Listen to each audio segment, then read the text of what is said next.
The three different types and stages of porn use are the casual user, addict, and the addict.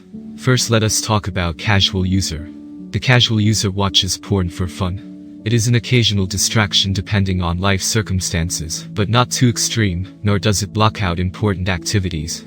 It is more of an enjoyable distraction, a sporadic form of escape or relaxation that is not as satisfying or meaningful as real intimate connections.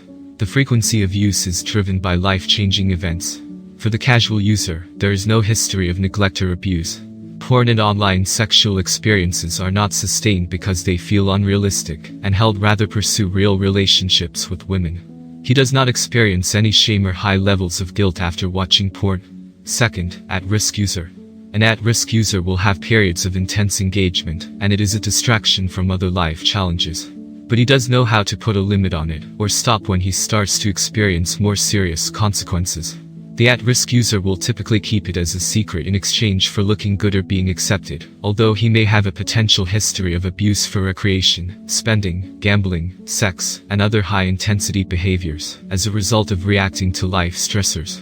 The main difference that makes an at-risk user different from an addict is that the at-risk user has the ability to stop when he sees it's becoming a problem.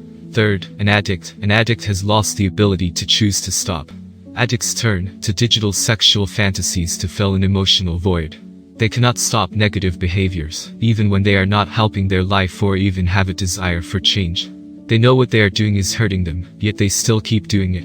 They typically are depressed or are experiencing severe emotional challenges, or have a history of substance abuse, childhood abuse, neglect, family dysfunction, addiction, mental illness and lifelong fears of being unwanted or not enough, so they use porn and masturbation to replace intimate personal relationships and peer support altogether.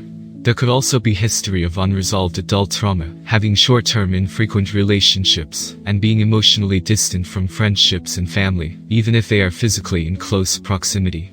Addicts find as much intensity, excitement, and distraction in the search for the next sexual thrill, as in the sex act itself. Fantasies pull addicts into an emotional state that renders them unable to make better choices. Dear brothers and sisters, ask this following questions to yourself and introspect. Do you find yourself spending increasing amounts of time online looking at porn, or engaging in sexual or romantic fantasy, even when you have more important things to accomplish in your life that you are putting aside? Have you promised yourself that you would stop viewing certain porn websites or using apps, and find yourself back there again? Do you collect porn? Have you had negative consequences at work, in school, or in relationships and other important areas of your life related to porn use? Has your porn use led to a reduction in friends, family, and recreational activities? Has your porn use caused you to lose anything or anyone important to you? Do you lie or keep secrets about your porn use? Do you hide your porn use so others won't discover it? Do you feel like your porn use is interfering with personal goals, relationships, and healthy intimacy? Do you become defensive or extremely ashamed when you look at porn? If you found yourself saying yes to any of the above questions, then I want this to be a slap in the face for you. Wake up. If you continue down this path, it will only be a matter of time before you move from your current stage to the next.